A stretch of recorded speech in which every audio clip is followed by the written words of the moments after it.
Hey, you. Come here real quick. Are you a car guy? Get out of here. Back up. Do you like Corvettes? I do. Okay? And there's this video. The new ZR1 is getting ready to come out. The new C8 ZR1 been getting ready to come out. And I've been wanting to watch this video for like 4 or 5 days. And anybody else who is a dad knows that you can't just... It's not as easy as just sitting down and watching a 10-minute video. Okay? You can't just sit down and watch a video. That's not exactly how that works. So it is like, let's see, it is 12:08 a.m., right? So now, finally, we're going to sit down, we're going to watch this video together, and we're going to talk about Corvettes. Okay, so if you want to join me on this journey, have a seat, pull up a chair, and let's watch a video about the new C8 ZR1, and we're going to talk about Corvettes. And we're just going to be chilling, talking about cars. Okay, so boom. Here we go. Kota, and this I'll try to keep my head out of the way. 1,064 horsepower Corvette ZR. And man, the thing about the C8, when they first came out, I hated them. I absolutely hated them. I'd say in the last like year or so, they've really grown on me. The only Corvettes I've owned are C7s, and I've owned 3 different C7s. I had an orange Stingray, a 2019 that was an automatic car, and then I had a I want to say it was a 2016, maybe a 2015, also Stingray red Z51 package. That was a manual transmission car, and then I had a white manual transmission Z06, and that one has the supercharger. Dude, that car was insane. Yeah, that car was just absolutely crazy. I miss that car every day. At some point, I'd like to get another one. But anyways, going back to what I was saying, I really didn't like the C8s when they came out. And the thing is, like the aero on the C8s, it makes such a big difference. I feel like, with and without the aero, it's either like it just looks like the most boring grandpa car, completely stripped of aero, but then you throw the wing on it and some canards and the rear wing and everything and the front splitter, and it just totally transforms. It looks like a different car, and wheels make such a big difference on it too. Like some of the factory wheels are junk. I'm not a huge fan of those. No, maybe those are the cool ones. It's hard to tell. I'm going to unpause the video. Now, around here, Formula One cars have hit a peak speed of 214 miles an hour. It's just, see, that one looks really nice. And if they weren't going to be like $1 million, it's almost like, I wish it was a little bit more obtainable, like a ZR1. Like the C6 ZR1s are borderline attainable now, but man, a C7 ZR1, they're just stupid priced. How close to that can we get in this new ZR1? Should we go and find out? Zed.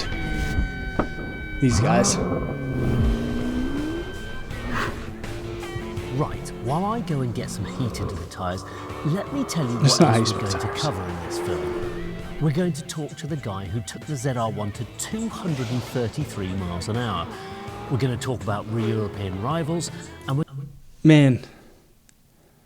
Yeah, no, I'm going to unpause it. Look under the skin of this ballistic Corvette. But first, let's go and see how fast. Okay. And I'm really my main problem with the C8 is the front end has grown on me, okay? But the tail section of the car really just has not fully imprinted on me yet. And it took us, when they switched to the C7 body, that took a while for me to like fully switch and accept it as well. I'm hoping that the C8s, that I'll eventually like them. But I was such a fan of the circular round headlights on the C5s and C6s. And even the C5 tail section, that booty, that back end of the car, that was what actually got me to be a car enthusiast in the first place. I vividly remember I was in the back of my mom's Caravan, right? This was back when, this was back in the 90s when there were the rear-facing benches that were looking out the back of the minivans. My parents had, they had literally just bought the bench out of some other completely random vehicle and thrown it in the back of the minivan facing backwards. And it's like, that was ridiculously unsafe. But it was like, I don't know why everyone did it back then. And there was seatbelts in the bench, right? But I remember there was nothing, because it was a random seat out of some other vehicle. When my mom cornered hard, when she whipped it, when she went to whip it in the minivan, and we were sitting on one end of the bench seat, like, it wasn't attached on the bottom, so it would lift up into the air. But anyways, I vividly remember being like 6, 7, so 96, 97, 98, somewhere in that time frame, going down the highway and seeing those rear taillights of the C5. And I remember just thinking it was the coolest thing I had ever seen. We can make. And the back end of these cars is just not doing it for me yet. Hit go. Right, here we go though. And why do they always choose yellow? The white car with the black trim pieces looks so good. And it's like, why are we doing this in yellow? Why'd you make so many of them in yellow? Stop. We're down to turn 11, and then turn 11 to 12 is the main straight. Let's go and see what we can do. Give it a wide berth entry. Get right in there. And then clean exit. Right, full power, here we go. 70, 80, 90, 100, 110. Oh, this is going quite quick. Oh, that would be so nice. 145. Look at that cockpit. Man, I would love to take this thing for a spin. Okay, what's all these extra switches? Okay, I just want to get in there and start pushing buttons. That's probably sound equipment, but man, I would love to take that thing for a rip. Like I said, the C7 Z06 made 650 horsepower, and that thing was just, it was like irresponsibly fast. It was, it was crazy. It's no like, whatever twin turbo Lambo or anything like that. But for me, it was pretty fast. And dude, I can only imagine 1,000 horsepower in a street car would be stupid. Here we go. 160, 170, 173, 175. Wow, and then attack the brakes. I mean, 175. That's pretty fast, but it's not that crazy, right? Like, not me. I haven't gone that fast, but I know a friend who did, and told me it's not that fast. It's really impressive. Well, 175. I mean, I don't think it's going to go more than a mile. It's pretty scary to do on a track. And that isn't 214 miles an hour. So, yeah, it's not as quick as a Formula One car around here. Yes, it turns out Formula One cars are really... Just take a minute to soak it in, right? This was such a good... This whole region is so nice. The styling and the lines here is so nice, okay? And they really killed it. Really very fast indeed. And if these things look really good, like directly from the front on. Like if you can see a low angle of them coming right directly at you. You need a much longer straight than the 0.63 miles Kota offers. Somewhere like Papenburg in Germany, where a pair of 2.5 mile straights are joined by extreme banked corners. That would be wild. I would love to drive that. 33 miles an hour last year, driven by this man, Mark Royce, who just happens to be the company president.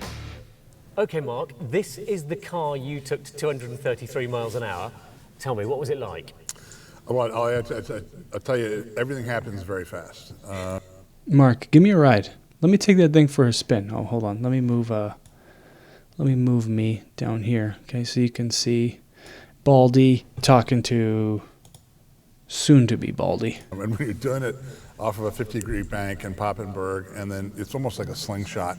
So you got to go into the turn, you know, over 200 miles an hour at 50 degrees, and then you come out of the turn, right? Yeah. And then you hammer it into the floor. Yeah. All the cars got, you know, and until you run out of room. And you've got 2.5 miles or so, haven't you, of straight? Yeah, and the car completely stock. Mm-hmm. Completely stock. That's so pretty it just wild. doesn't have the... What do you guys think about the paddle shifters? Okay, if you made it this far into the videos and you're a real Corvette, you're a real one, right? You're a real car guy. What do you think about the paddle shifters? I have not driven one of the C8s yet, but you know, growing up, I grew up on manual shift cars, right? My first car was a Honda Accord, 1996, and then I had a 4 different Nissan 240 SXs, all manual transmissions, right? Just banging gears in those little crap boxes. You know, 2 manual transmission Corvettes. I don't know. I don't know if I would like it. I tell you, the only thing that I don't like about a manual transmission car, and I don't know why they haven't figured out some sort of workaround with like a parking brake sensor, but on the manual transmission cars, you don't get remote start, right? And I'm a total hooker for a remote start. Okay, I need to have remote start. The ZTK pack. So in these, at least with the, you know, if you can't drive a stick, you don't get the stick, but you know, at least you get paddles and you get remote So it doesn't start. have the big wing on the back. No, it doesn't. I would say, obviously, the seats we used on it Win were some, lose some. a high G seat Yep. because the car is so fast. So it's a little bit beyond what we usually have in our cars. You think? You know, that are lower speed, the lesser Stingrays, if you will. But this car is so capable and so fast that we did a lot of safety stuff on the seats. Okay. So, yeah. And any nervousness on your part about going that fast? Oh my gosh, I've never gone that fast. So yeah, of course. I mean, That- we flew in. That would be pretty ridiculous. Like I said, I've never gone 230, but I've gone, not me. I was in a car that was going 157, and the road goes by really, really fast at that point. So I can only imagine like getting up in the 200s. It'd be crazy. In the comments, post the fastest you've been in a car. For years, you know what? Take that back. Go in the comments and post the first car that you went over 100 miles an hour in.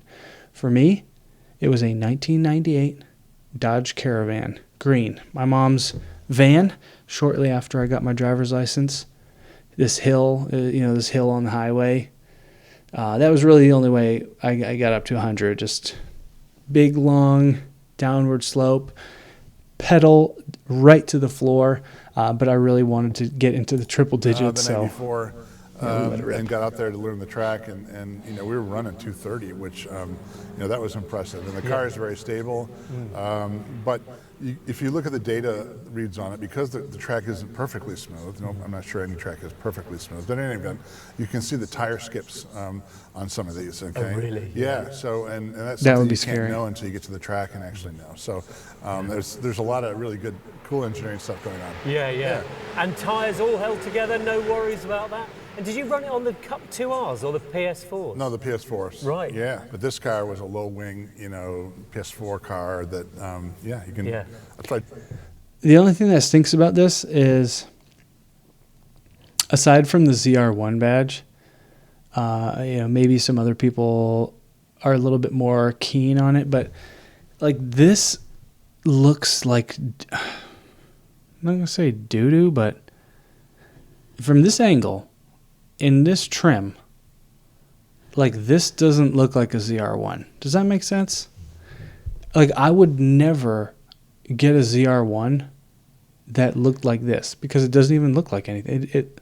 I drive every day at work, going to work. I do. I drive this car, and so it's pretty awesome, right? Yeah. So, yeah. It looks almost like a base. I did it with a passenger, Rich. Yeah, and a laptop, and But when you get into that top speed area, aero sort of takes over as the overarching influence, and I know they probably had to pull some of the aero off to go top speed. Like you probably don't want the rear wing on. Because I know it's going to take some off the top end for downforce, right? So I realize it's set up. I get it, right? It's set up for top speed. Yeah, okay, I get it. Mass is fine, not so much. but still, So I do not like the way it to looks. go back and do it again? I do. I do. Do you want to get 235, 240? I don't know. My wife was a little funny with this one, and rightfully so. There's not a. I was honored to be asked to do it by the Corvette team, and let's call it that, right? So, for Brilliant. sure. Well, well done. Thank you Well very done. much. I Thank appreciate it. Yeah, thank you. It was highlight, right? Highlight of my life and the development of the car. So we'll leave Mark to be relieved to have... Get back in the Z. Okay, this, now we're talking. Is it really just the wing for me? Is that all I need? Is just a survive big... 233 miles an hour. Do I just really... Oh, here we go. Go and have a poke about.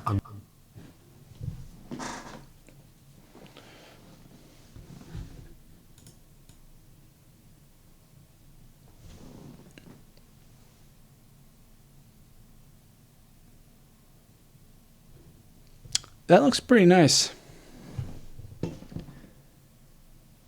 That looks pretty nice. It might really just be the wing for me. It just kind of ties the whole thing together. Yeah. Man. That's a wild looking car. I would drive one. Right? I'd have one. Under the skin. If I could ever Some afford quite one. cool stuff going on in here, isn't there, when you've got a cutaway Corvette and you can go and have a look around it. So let me show you what the big change is from a regular Corvette, or Z06 even, to the ZR1. Okay, cool. Changes from the Z06 to ZR1. I'm such a dork. I really get into the nerdy stuff like this. I want to know all the nitty gritties. I'm saying Z. I'm a big numbers guy too. So like you show me a spreadsheet and stuff. No, for our UK I love viewers, it sounds a bit spreadsheets. weird. Should be saying Z, shouldn't I? But anyway. No, you shouldn't say Z. Look, regular Corvettes get a frunk. The ZR1 doesn't. It gets an extra cooling pack, because when you've got 1,000 horsepower, you need all the cooling you can get. So it gets a central radiator. And that gives it all sorts of advantages in terms of airflow over the cockpit and the aerodynamics and everything else. It's so cool. Aluminium tub, no carbon tub in these. All the carbon is sort of trim and accessories on a ZR1. It's all aluminium. Come back here though. More. And let me tell you, that's another thing I really like about Corvettes in general. I grew up in Maine, right? So Maine cars, I don't know if you know this, anybody who lives up north, northeast knows about it really bad. Maybe anybody over in Washington, Oregon, even up Michigan, Wisconsin. The amount of salt that they put on the roads, like if you're from Florida, you do not know about this, okay? The amount of salt and like calcium and everything that they put on the roads to keep the snow, to melt the snow and everything, keep the roads from freezing. It just absolutely destroys your cars. Like it just ruins your cars. Even if you don't even drive it in the winter, it's all sitting on the road, and like you take it out in the spring, like the first melts of the year, and it's just splashing up everything, getting onto the frame and the quarter panels and everything. It just like the environment just eats your car and ruins it. So if you're a car guy, right, you love, you're really into cars, it sucks knowing that the state and the environment is just shredding the love of your life and ruining your car. So an entire car made out of aluminum and like carbon fiber body panels or fiberglass, this is nice because now we don't rust. More radiators, obviously. Look at the size of these tyres and the fact that the Cup 2Rs are as bald as I am. It's ridiculous how they make those road legal. And that is how you transfer 1,000 horsepower to the road through the rear wheels. The packaging of... So wild that even on the C7s, this one is a coilover spring on the rear suspension, but a lot of people don't know this. Insane. Think about the C7s and the C6 Corvettes. Insane handling.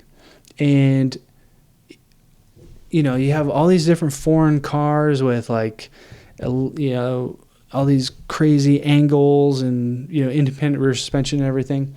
And the Corvette is a leaf spring in the rear. Like it's literally a transverse or whatever, runs left to right, not front to back.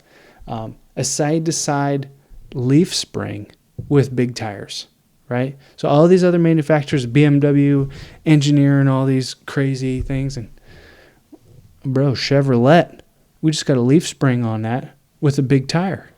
Otherwise, it's pretty regular. You've got the gearbox back here, engine in front of it. And talking about the engine, we can go over here and have a look at it in a bit more detail. I did hate the engine on a... I did hate the idea of a mid-engine at first, but I think that was probably the right move. Plinth, where you can probably get in and study all of it. They still reckon this is related to the old small block engine, although one of the engineers said when he started in 1988, the 5.7 litre engine was developing 210 horsepower. Now here is a 5.5 developing over 1,000, because it is the first Corvette ever with a pair of these on it, with turbos on it. And look at the size. They are the biggest turbos ever fitted to a production car, apparently. Also, look at this. I didn't know that. That's pretty cool. Are they counting diesels in that? Is it really bigger than like a turbocharger, like on a diesel truck, like a Duramax turbo? There's no way, right? Little gap there is from the exhaust manifold into the turbo. Okay, there is no gap at all. The engineers say the air is still on fire when it gets into the turbos. The turbos run at 137,000 RPM. The That's how it always is. Mach 1.7. They're faster than the speed of sound. I don't know what that means for the sort of internals of it, but it's just baffling, isn't it? 90-degree angle V8 back here. And let me show you some cool little bits, okay? Nice little tricks and surprises for you. Surprise me. There's quite a lot of differences between the LT6 and LT7, and they're called the Gemini engines, so they're like a pair of twins, but also they've stuck on, as a reference to the Gemini rocket program, these little rocket that ships is here. Weird. And they said, rocket program, these... Why? That's odd. Rocket shapes here. And they said there are over 50 of those hidden around the engine. Look, there's more over here. They've laid out on my little presentation table a load of engine components. Here's a piston, and look, there's the little rocket on there, and a conrod, and that's there. Now this shows the difference actually between the two pistons for the Z06 and the ZR1. So this has got a much more dished piston top to help to lower the compression ratio from 12.8 down to 9.8, somewhere around there, 12 to 10. Also, it gives you an idea of the turbocharger, doesn't it? Which is always... Okay, that's a hefty boy. It didn't look that big when it was on the engine, but that's a pretty spicy one. It's good. I love them looking in the machining of all the valve ports and seeing how much they can get into there, and the machining of it. It's just a work of art underneath. I love looking at engines. Look at the crankshaft, the intercooler. It would be so cool to be one of the engineers on this project. It's always kind of baffling to me how they figure all this stuff out at all. It's like such a big project if you think about it. Like somebody had to design and like test all of the little angles, in every single aspect, of this head and like this turbocharger, and it's crazy to me. It would have been so cool to be on this. It's kind of weird how there's, because obviously the same guy who was probably not just one person, probably many people working on the head, right? And then you have a whole different team who's like just does the cam, right? And then like maybe another whole team who just does the intake. And then they take all that and mesh it together and make it work. It's kind of incredible. Oh, it looks so good. Oh, the compression through here are excellent. Bit of a dab of brake here, and then through here. Just a big of the brake here. dab on the brake. Change direction here. Oh, we're putting so much G. I really like the wheel. It's really good, this. I haven't even thought about using the gears manually. The gearbox works really well. He's driving it in auto mode. I don't know if I could do that. And then on the brakes and really lean into them. They are Get right into them. tremendously effective. It doesn't quite have that exact chassis sophistication of the McLarens and Ferraris with their really good chassis electronics, but it needs these tyres to unlock it. It needs the Cup 2Rs. Okay. I'm glad he mentioned something about the McLarens and the Ferraris. There's just something about the Corvette that, I don't know, it appeals to me. Maybe it's just, you know, I'm just like a typical bald dude, right? In mid-30s, so maybe it just like, it calls out to me. But I just don't see the appeal of like Ferraris. I just don't. Maybe that's like a really trashy thing for me to say. Like, I think they're cool cars. You know, obviously great. Like, my son, you know, I named my kid Enzo, right? So I think they're great cars, but there's something about the Corvette that just like sings to me internally. Like, even if I could pick any car, like if I could, you know, buy any car I wanted and not have to worry about the price, like I don't think it would be some crazy Porsche, you know, or like I don't think it would be whatever that hybrid Lamborghini thing is, which is a, you know, sick looking car. Like, it would probably just be like the most wild and nasty Corvette that I could imagine, right? Just like the you know, peak everything. Yeah, I don't know. The foreign cars just don't do it for me. Give me the trash. It's like wearing a mullet wig to a wedding, right? You show up and everybody is like, why, you know, everyone's questioning why you're there, but they know that you mean business. Right, mighty ABS though, look at this. Boom, boom, boom. So has the Corvette stepped clean beyond the supercar realm and into hypercar? I mean, it kind of, to be honest, it kind of looks like a Ferrari, to me, it kind of looks like a 458 from this angle. And I think that they took some, not maybe creative liberties or inspiration. Like maybe they took some inspiration from Ferrari. But yeah, I don't know. I still wouldn't choose them over a Corvette. No. Despite its prodigious power, it's not actually that much faster than McLaren's 750S or Ferrari's. Those are ugly. Straight up. Those are hideous.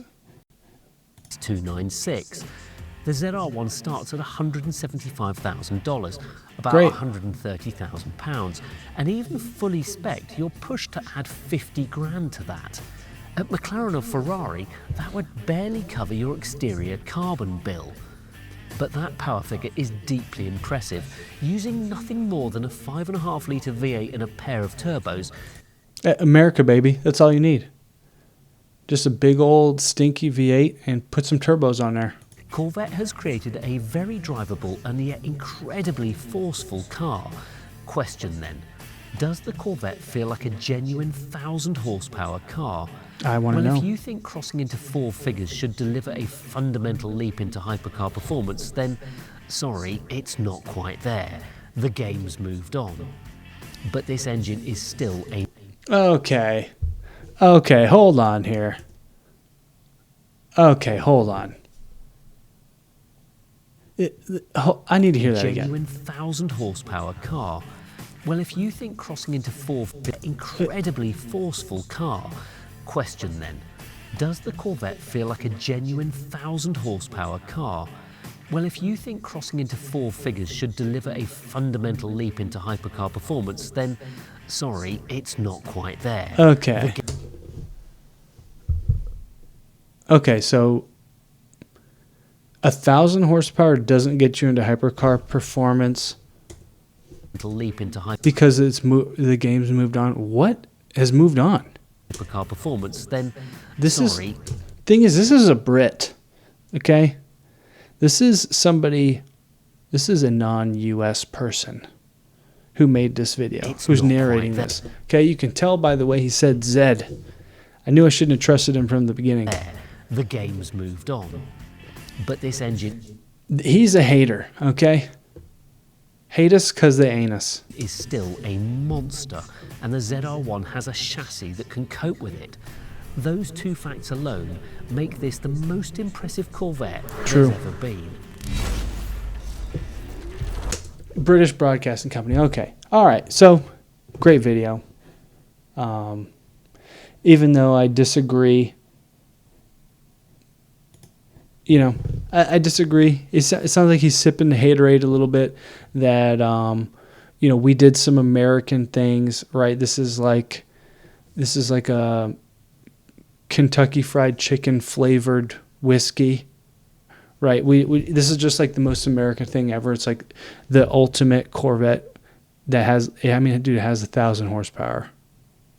Come on.